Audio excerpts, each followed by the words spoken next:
போதை. இப்போ ஆளும் அரசு அதெல்லாம் தவற விட்டுட்டாங்க. நம்ம தமிழ்நாட்டில் இந்த போதை பொருட்களுடைய இந்த பயன்பாடு அதெல்லாம் முக்கியமாக யங்ஸ்டர்ஸ் மத்தியில் ரொம்பவே அதிகமாயிருச்சு. ஒரு பெற்றோர் என்ற முறையில், ஒரு அரசியல் இயக்கத்துக்கு தலைவர் என்ற முறையில் எனக்குமே ரொம்ப அச்சமாக தான் இருக்குது.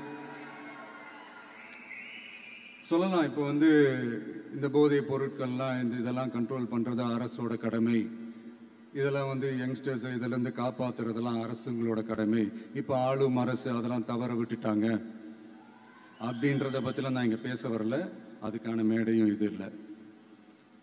நான் என்ன சொல்ல வரேன்னா, சில நேரத்தில் அரசாங்கத்தை விட நம்ம லைஃப்பை நம்ம தான் பார்த்துக்கணும். நம்மளுடைய சேஃப்டியை நம்ம தான் பார்த்துக்கணும்.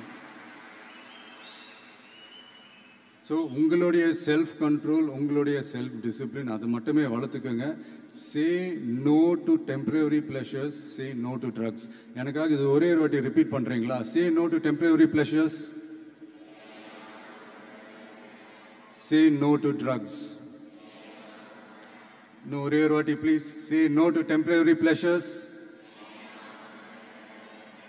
Say no to drugs.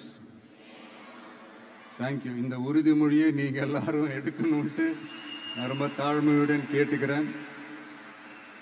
மற்றபடி வேற ஒன்றும் இல்லை. இந்த தேர்வில் தேர்ச்சி பெற முடியாதவங்க, நினச்ச மாதிரி மார்க்ஸ் எடுக்க முடியாதவங்க ஒன்றும் லைஃப்பில் எதுவும் டிசப்பாயிண்ட் ஆகாதீங்க. வெற்றி தோல்வி ரெண்டுமே ஈக்குவலாக பேலன்ஸ் பண்ணி போக கற்றுக்கிட்டாலே போதும். தோல்வி நம்மக்கிட்ட வர்றதுக்கே பயப்படும். Success is never ending, failure is never final. So இது மட்டும் புரிஞ்சுக்கோங்க.